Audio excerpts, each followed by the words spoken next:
जय सीताराम। हमने आप लोगों को जंगलों में घूम घूम कर अनेक प्रकार की जड़ी बूटियां और वनौषधियों से आपको रूबरू कराते। हम पेट्रोल भराते अपने पैसे से और बहुत जगह पर हम ऐसे घूमते हैं।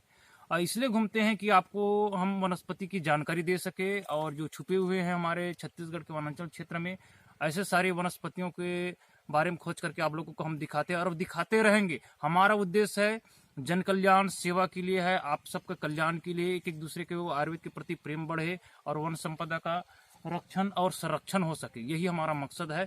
तो आज हम चर्चा करेंगे इस वनस्पति के दरमियान में गरुड़ के बारे में। गरुड़ के बारे में कई प्रकार की गरुड़ होती है और जो हमारे हाथ में है ये गरुड़ है, गरुड़ की पत्ती है, ये देखिए ओरिजिनल गरुड़। और इसी के समान एक और बड़ा वाला होता है, लेकिन वो भी औषधि काम में आता है, जिसको हम टोटला के नाम से जानते हैं। तो इस गरुड़ की एक वनस्पति फायदे हमारे प्राचीन ग्रंथों में उल्लेख तो कम मिलता है, लेकिन बड़े बुजुर्ग लोग बताते हैं इसके आसपास सर्प नहीं आता। सर्प भी अगर आ जाए तो उसकी मृत्यु डेट हो जाती है। और इसकी पत्ती में एक खासियत है, जिस किसी को सर्प ने काट लिया हो तो उसको पिलाने से और उस जगह पर लगाने से सर्प विष तुरंत उतरता है, इसमें कोई संदेह नहीं।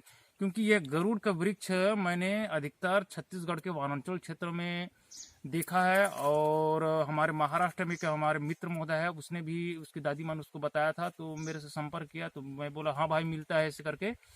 तो इस तरह से मिलता है। और इसकी बाकी जो प्रोसेस है हमारे आदरणीय ऋषि साहू जी कांकेर जिला बस्तर क्षेत्र से हैं, वो आपको बताएंगे।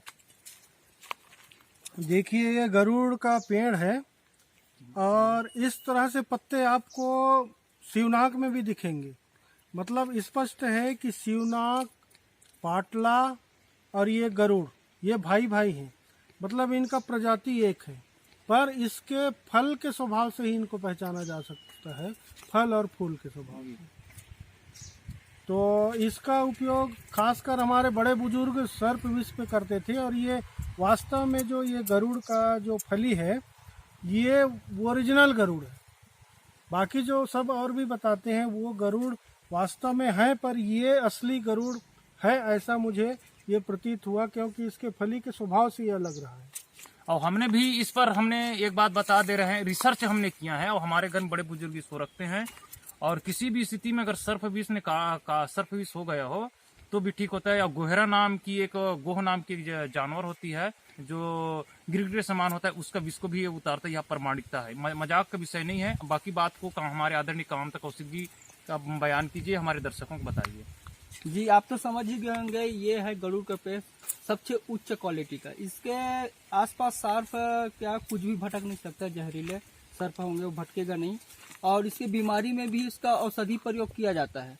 जैसे कि पीलिया में इसका छाल का आप काढ़ा बना के पिला देंगे ना, तो दो तीन बार पिलाने से उसका पीलिया रोग समाप्त हो जाता है। और कैमरामैन से निवेदन करूंगा इसके पौधे को करीब में आकर अच्छे से दिखाइए। ये पौधे को, ये छोटा प्रजाति है, ये बड़ा है, ये बड़ा वृक्ष है, ये बड़ा वृक्ष है। ये पौधा ये पास में देखा छोटे लगता और आसपास बहुत सारे वृक्ष हैं। और यहाँ हमारे आसपास में इतना सारे पेड़ है, हम गिन नहीं सकते, इतना गरुड़ पेड़ है यहाँ पर। तो भाई लोगों, आपने अच्छी तरह से गरुड़ की पहचान की और हमारे छत्तीसगढ़ में ही अधिकतर मिलता है। और अभी इसमें फूल आने वाला है। ये पत्ती को देखिए, शिवनाग का ये दोनों भाई है, सगा भाई, ये अपनी एक ही माँ से कोख से निकला हुआ है, इसमें कोई संदेह नहीं। और हमने आपको अच्छी तरह से जानकारी दी और आप सभी को हमें वीडियो समाप्त करता हूँ। राम राम, जय सीताराम।